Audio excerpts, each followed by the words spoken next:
नमस्कार दोस्तों, आज की ताजा खबर। सऊदी अरब में वार्ता से पहले नरम पड़े ट्रंप यूक्रेन को देने जा रहे हैं बड़ी डील। तो वहीं दूसरी तरफ प्राइम मिनिस्टर नहीं, प्राइम मिनिस्टर इजराइल में पीएम के खिलाफ चरम पर गुस्सा। जानेंगे क्या कह रहे हैं नए सर्वे। जहां एक तरफ ये सब कुछ चल रहा है तो वहीं दूसरी तरफ ट्रंप मस्क की जोड़ी का नया कारनामा। नासा के 4 ऑफिसों पर लगेगा ताला। जियोपॉलिटिक्स में बहुत कुछ चल रहा है, जानने को मिलेगा बहुत कुछ। आइए जानते हैं इन खबरों को विस्तार से। अमेरिकी राष्ट्रपति डोनाल्ड ट्रंप को सत्ता में महीने भर से ऊपर हो चुका है और उनके फैसले ने अमेरिकियों की नींद उड़ानी लगातार जारी रखी हुई है। ट्रंप ने अरबपति कारोबारी एलन मस्क को डीओजी विभाग की जिम्मेदारी दी थी, जिसका अहम काम उन विभागों और खर्चे पर नकेल कसना है जिनकी ज्यादा जरूरत नहीं। ट्रंप और मस्क की जोड़ी ने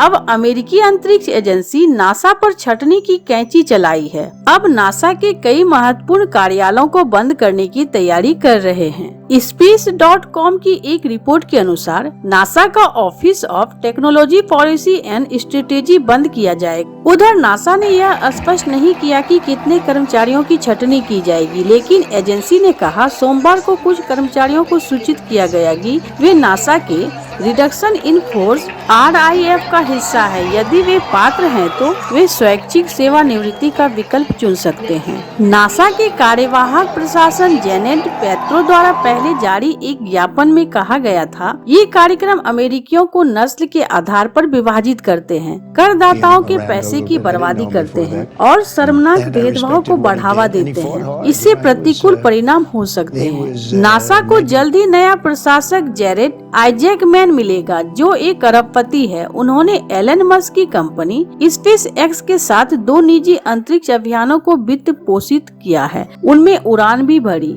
अब सभी की नजर इस पर है कि वह 25 बिलियन लगभग 2 लाख करोड़ रुपए के बजट वाले नासा को किन नई पहलों की ओर ले जाते हैं। एलन मस्क नासा के कार्यबल कम करने और संघीय खर्च को बचाने की दिशा में काम कर रहे हैं। इस पूरी प्रक्रिया में महत्वपूर्ण भूमिका निभा सकते हैं। मस्क की ट्रंप और आइजैकमैन के साथ नजदीकी नासा की कार्यशैली को प्रभावित कर सकती है। तो वहीं दूसरी तरफ इजराइल के प्रधानमंत्री बेंजामिन नेतन्याहू के खिलाफ उनके ही देश में असंतोष चरम पर पहुंच गया है। इनकी वानगी एक सर्वे में देखने को मिली, जिनमें करीब 3/4 इजरायली नागरिकों का कहना है कि पीएम नेतन्याहू को 7 अक्टूबर 2023 की घटनाओं की जिम्मेदारी लेते हुए अपने पद से इस्तीफा दे देना चाहिए।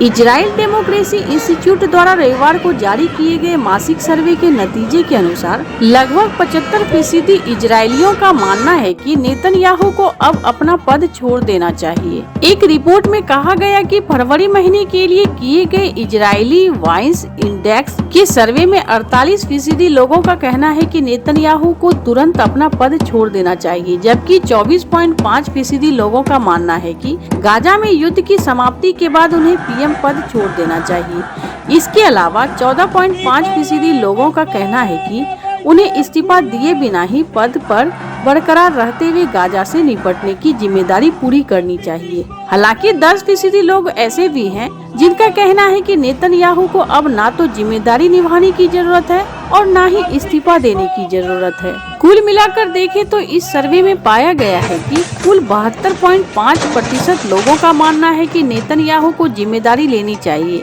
और अभी या युद्ध के बाद इस्तीफा दे देना चाहिए, जबकि 87% लोगों का मानना है कि उन्हें 7 अक्टूबर की जिम्मेदारी लेनी चाहिए, भले ही वे बाद में इस्तीफा दे या नहीं। आपको बता दें कि इजराइल में लंबे समय से लोग प्राइम मिनिस्टर नहीं, प्राइम मिनिस्टर नाम का पोस्टर हाथों में थामकर नेतन्याहू के खिलाफ प्रदर्शन कर रहे हैं। जहां तक बात रही यहूदियों की, तो 45% यहूदी उत्तरदाताओं का मानना है कि नेतन्याहू को तुरंत इस्तीफा दे देना चाहिए, जबकि 59% अरबों का मानना है कि नेतन्याहू को तुरंत इस्तीफा दे देना चाहिए। यह यहूदियों की तुलना में काफी ज्यादा है। ये सर्वे 25 से 28 फरवरी के बीच कराए गए थे। 73% उत्तरदाताओं ने इस बात पर अपनी सहमति जताई कि इजराइल को हमास के साथ युद्ध विराम बंधक वापसी समझौते के दूसरे चरण में आगे बढ़ाना चाहिए। इस समझौते में दुश्मनी की पूर्ण समाप्ति, गाजा से वापसी और सभी बंधकों की रिहाई के बदले में फिलिस्तीनी कैदियों की रिहाई शामिल है।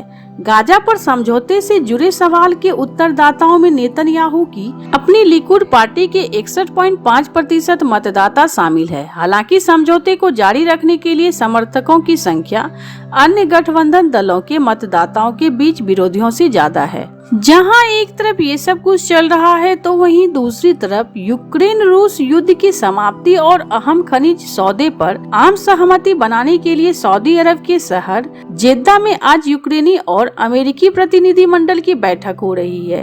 पिछले महीने 28 फरवरी को व्हाइट हाउस में यूक्रेनी राष्ट्रपति वोलोदिमीर जेलेंस्की और अमेरिकी राष्ट्रपति डोनाल्ड ट्रंप और उनके सहयोगी उपराष्ट्रपति जेडी वेंस के बीच हुई तीखी झड़प के बाद यह पहली उच्च स्तरीय बैठक है। उस बैठक में ट्रंप ने जेलेंस्की की मीडिया के सामने खिंचाई की थी, जिसके बाद अपमानित यूक्रेनी राष्ट्रपति बिना लंच किए व्हाइट हाउस से चले गए थे। इस गतिरोध के बाद डोनाल्ड ट्रंप ने यूक्रेन को दी जा रही सैन्य सहायता और युद्ध में दिए जा रहे खुफिया जानकारी साझा करने पर रोक लगा दी थी। लेकिन अब जेद्दा में हो रही इस बैठक में एन पहले ट्रंप के रुख में बदलाव आया है।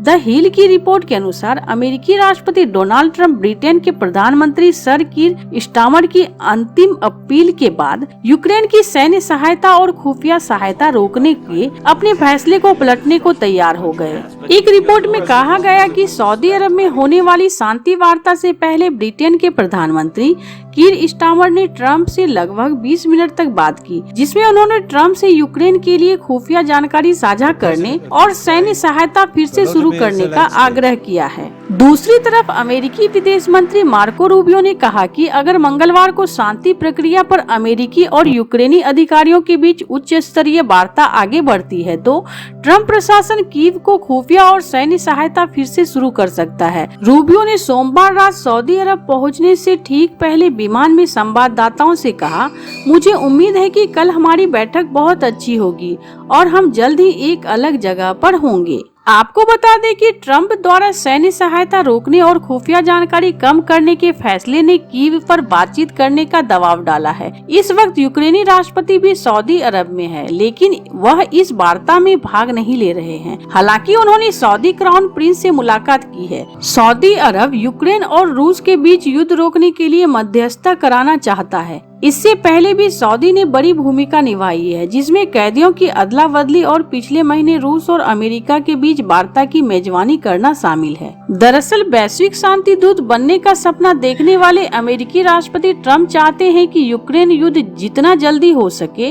रोकी जाए और इसके बदले में वह यूक्रेन के साथ खनिज समझौता पूरी करे। इसके लिए वह यूक्रेनी राष्ट्रपति जेलेंस्की पर वह भारी दबाव बनाए हुए हैं। दूसरी तरफ जेलेंस्की यह दिखाने की कोशिश कर रहे हैं कि भले ही वे अमेरिकी सुरक्षा गारंटी हासिल करने में विफल रहे हों, लेकिन वह मोर्चे पर डटे हुए हैं और रूस से मुकाबला कर रहे हैं। इस बीच कीव यूरोपीय देशों से सहानुभूति बटोरने में कामयाब रहा है। आज नाटो के 30 से ज्यादा देश पेरिस में एक अहम बैठक करने वाले हैं और रूस से युद्ध विराम के बाद यूक्रेन पर किसी तरह के हमले के खिलाफ एक अंतर्राष्ट्रीय सेना के गठन पर चर्चा करने वाले हैं। इस बैठक के लिए अमेरिका समेत 3 नाटो देश को न्योता नहीं दिया गया है। ऐसे आपको क्या लगता है इन सब मामलों में? आपकी क्या राय है? कमेंट कर जरूर बताएं। जल्द मिलते हैं अगले वीडियो में नई खबर के साथ।